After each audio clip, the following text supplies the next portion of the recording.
Olá galera, hoje nós vamos falar sobre as origens da genética e abordar também alguns conceitos básicos, né, relacionados à genética. Vamos lá.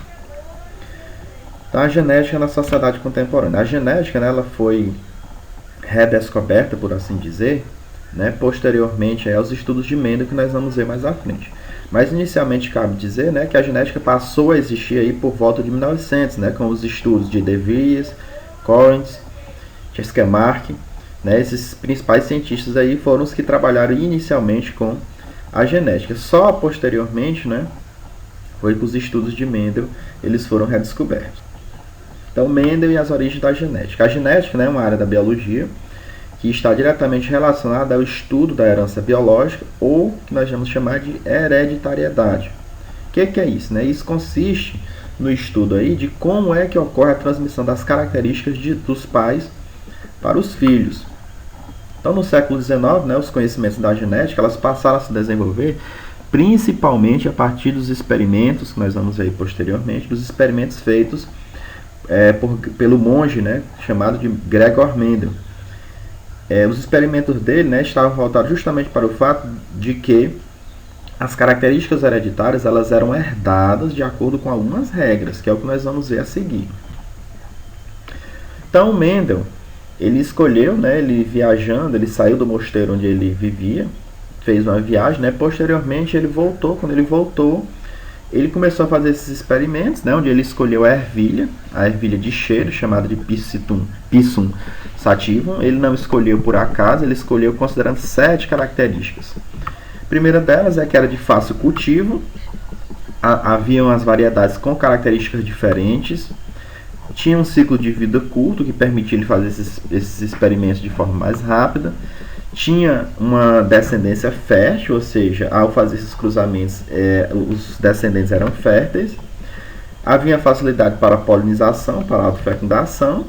Então, a ervilha, né, ela é uma leguminosa, ela apresenta algumas características, né, possui flor hermafrodita, ou seja, pode ocorrer a autofecundação.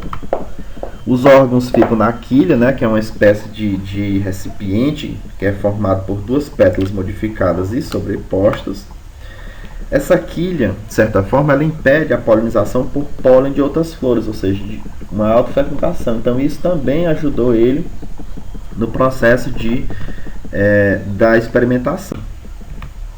Então, tá aqui as características da ervilha. Vocês estão vendo que sempre tem 2 características diferentes.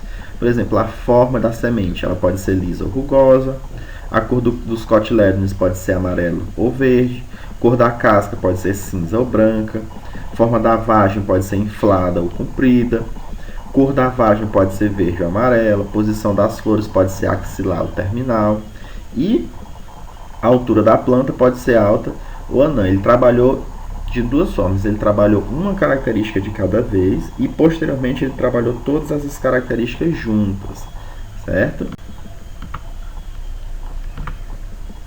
Então aqui mostrando essas características, né? A quilha, que ele havia falado, que é justamente uma proteção, como se fosse uma pele extra, uma película extra que impede o processo de polinização por outras flores. Então o que foi que ele fez? Ele tirou, né, pólen de uma flor e passou na outra, né? Ele coletou o pólen de uma e colocou no ovário, né? No estigma, passou aí no estigma da outra, certo? Então, antes de iniciar cada cruzamento, né, o Mendel sempre certificava-se de estar lidando com linhagens puras. O que era uma linhagem pura? Nada mais era do que uma linhagem que era ou totalmente amarela ou totalmente verde, por exemplo, que diz respeito a cor dos cotilédones. Por exemplo, em relação às sementes, ou era totalmente lisa ou era totalmente rugosa. Então, Mendel cruzou plantas puras que diferiam quanto a cada uma dessas características que ele escolheu. Então, essa primeira geração, né, que era a geração pura, ele denominou de geração parental. É importante que vocês compreendam esses conceitos. Nós vamos utilizar muitos desses conceitos nas próximas aulas. Então, essa primeira geração pura, ele chamou de geração P, ou geração parental.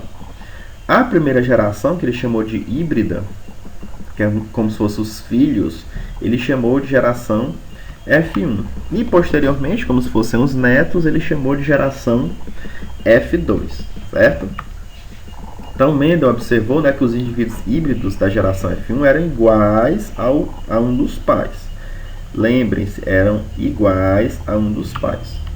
Então a autofecundação de plantas híbridas, ou seja, quando ele pegou os filhos e cruzou com os filhos, produziu descendência com plantas onde?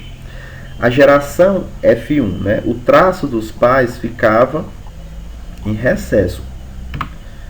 A geração F2, o traço dos pais reaparecia. Ou seja, por exemplo, quando ele cruzava sementes lisas com rugosas, os filhos todos tinham sementes lisas, não aparecia nenhum rugoso. Só posteriormente, quando ele cruzou esses filhos com os filhos, é que reapareceu esse traço rugoso. Então ele chamou de dominante aquele que predominava, que era no caso aí a semente lisa, e ele chamou de recessivo aquele traço que desaparecia, no caso a semente de textura rugosa. Então lembre-se bem desses dois conceitos. Aquele traço, aquela característica que é predominante, ele chamou de dominante, enquanto que aquela que desapareceu, ele chamou de recessivo. Por exemplo, na prática, a cor do olho, aqui no Brasil, por exemplo, a cor do olho castanho é predominante sobre a cor do olho claro, por exemplo, azul ou verde. Então isso é um exemplo, certo? Então tá aqui as características, né? Quem era dominante? Era a semente lisa, eram os cotilédones amarelos, era a cor da casca da semente cinza, era a cor da vagem inflada, era a forma da vagem inflada, aliás, era a cor da vagem verde, era a posição das flores axilar e era a altura da planta alta. Isso tudo era predominante, que ele chamou de dominante. Enquanto que os traços recessivos eram o rugoso, o verde, o branco, a comprida, a amarela, terminal e baixa. Então, percebam bem aí que sempre havia um traço que predominava sobre o outro. Então, por que os estudos de Mendel eles foram diferentes dos estudos daqueles outros cientistas? Porque ele estabeleceu a relação entre as quantidades de plantas, né, que exibiam determinado traço dominante e as que exibiam traço recessivo. Mas ele não fez isso assim de qualquer forma. A originalidade do estudo dele foi justamente que ele utilizou matemática, que ele utilizou a probabilidade para discutir os resultados. Então, mostrando aqui, ó. Vocês podem ver, né, a fecundação cruzada, está aqui uma planta que ele chamou de geração P, ou seja, plantas puras, está aqui as sementes, certo? Uma amarela e a outra verde. Então ele cruzou, ó, amarela com verde. Quando ele cruzou amarelo com verde, em geração F1, né, que é como se fossem os filhos, que foi que ele teve? Todas as plantas com a semente amarela. Então o que foi que aconteceu? O traço verde ele desapareceu. Quer dizer que ele sumiu do material genético? Não. Como ele é recessivo, ele está lá, mas ele não se manifestou. Agora, quando ele cruzou amarelo com amarelo híbrido, o que foi que aconteceu? O verde reapareceu, logicamente que numa proporção menor, mas reapareceu. Então, o que foi que ele concluiu? Que a cor da semente amarela era predominante, era dominante sobre a cor verde. Aqui mostrando a proporção dos cruzamentos. Então, todos os cruzamentos, quando ele fez, por exemplo, em relação à forma da semente, a cor dos cotilédones, a cor da casca da semente, textura das vagens, cor da vagem, posição das flores e altura da planta, que foi que ele obteve? Ele obteve sempre lá na geração F2 uma proporção que se aproximava de 3 para 1. O que é esse 3 para 1?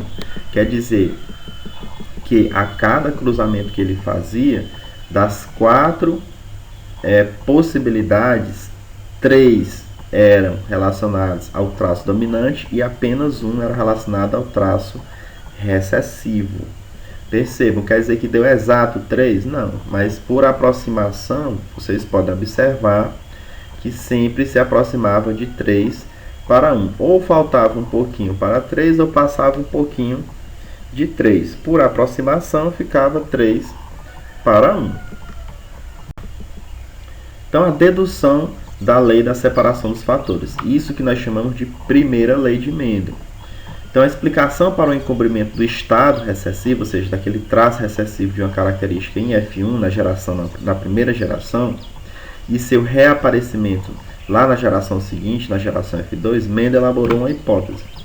Segundo ele, cada característica é determinada por fatores. Hoje nós sabemos que isso que ele chamava de fatores são os genes. Certo? Naquela época ele não sabia ainda, por isso que ele é considerado um pesquisador além de seu tempo.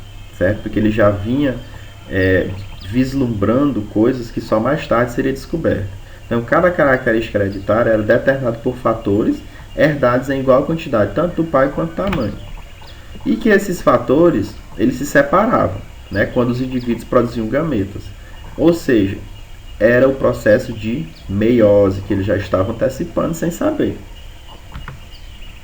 Então, se for puro, produzirá gametas com o mesmo fator para cada característica. Se for híbrido, ou seja, se tiver uma mistura, uma certa diferença, né, que é o que nós vamos chamar posteriormente de heterozigoto, produzirá dois tipos de gametas em mesma proporção, ou seja, metade com um fator, metade com o outro fator. Aqui mostrando justamente, né, a segregação dos fatores em uma planta híbrida. Vocês estão vendo aqui um cruzamento, ó, de um indivíduo que tem dois genes diferentes, ó, ele tem um gene dominante e tem um gene recessivo. Isso é o que nós chamamos de híbrido, que é diferente. Então, toda vez, ó, ele vai produzir 50% de óvulos com o gene dominante, 50% com o gene recessivo. E da mesma forma, gene dominante, gene recessivo. Então, quando houver um cruzamento dele com ele mesmo, vai haver o quê? 25% puro, ou seja, totalmente dominante, ó. 25% aqui que nós vamos somar a 50% de híbrido. Híbrido é justamente esse que é diferente, ó, que é um maiúsculo e um minúsculo, é o que a gente vai chamar de azão, azinho. E 25% puro, mas puro recessivo. Então vocês estão vendo, ó, que sempre há, neste caso aqui, quando se cruza esse híbrido com ele mesmo, um puro dominante e um puro recessivo e dois híbridos. Então a característica dominante apareceu 3 vezes, por isso que a gente diz que é 3 para 1, certo? Então o enunciado da primeira lei fica assim: a lei da segregação dos fatores, ou primeira lei de Mendel, tem como premissa que os fatores que condicionam a característica se segregam, se separam-se na formação dos gametas. Estes, portanto, são puros em relação a cada fator.